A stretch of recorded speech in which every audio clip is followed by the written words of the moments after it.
Hi, here's how to get set up for your Zoom therapy session so that you have the best experience possible. I need to talk to you about three things: sound, vision, and privacy. So we'll go to the first one, sound. If you can't hear me, please let me know. But also, if I can't hear you, it's really hard for me to hear what's going on for you and to dig deep into really what's going on. So we need to make sure sound is one of the most important things. So I use this microphone here, and if I turn it away from you, you can probably hear the sound has changed.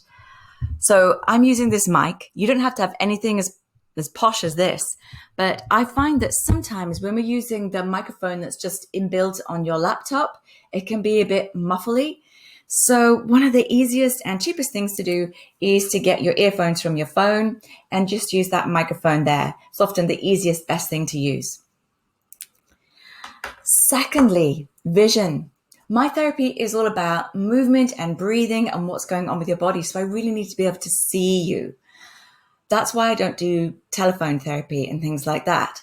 So you can just use, most laptops or computers have got a built-in webcam, and that's perfectly adequate. However, lighting makes all the difference. So at the moment, I've got a light on just behind my screen. I've also got a lot of light coming in through the windows. So what you need is light in front of you reflecting onto your face so I can see what's going on. Because if you were here, and that's where normally people sit when they come and see me, if you were here, I would be able to see within seconds if you were having emotions coming up to your face. I'd be able to see a slight color change. I'd be able to see tears. But on Zoom, it's often a bit pixelated. So that's why lighting is so important. Also, on that note, close down all the other things you've got running, because some things like Facebook and Messenger, they can all kind of zap your bandwidth. So just have Zoom running if you can. Now, some people use just their phones, and phones are amazing for therapy, as long as you can see enough of me. Some people, I've Zoomed them in their offices, I've Zoomed them in their cars, as long as you can kind of put it down somewhere so it's not kind of doing this, because otherwise I get a little bit kind of like seasick. It gets a bit like kind of woo. So the ideal thing to do is to balance it somehow. When people are in their cars, they often attach it to the little device in their, what do you call it, the vent, where if they're using it for navigation. Sometimes they hook it behind the steering wheel or on the steering wheel. And I don't know if you can see this little thing.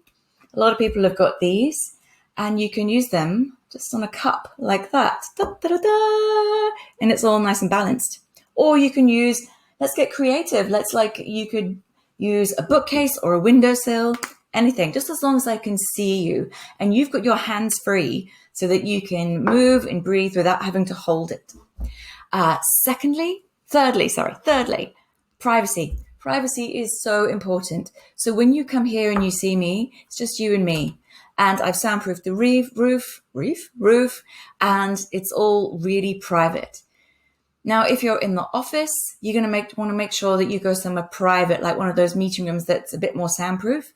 Or if you've gone somewhere else, like home, make sure you're in a room that no one else can hear, or as minimal as possible. So if you've got flatmates or a partner, kick them out. This is your hour. You have carved out this 1 hour of your day for therapy. So let's really, really put a priority on that.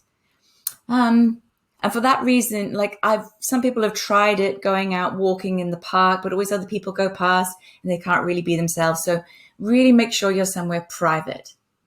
And just to finish up, sometimes it can be quite fun using Zoom. So it's a different medium to being here in my office. So we can actually use the screen to play around a bit. So for example, we could kind of go off screen, or, we can use the screen. We can use different objects around your house, around your room. We can use the walls. We can use the floors. We can use the bed. We can use the chair. So let's get on with therapy. I'll see you soon.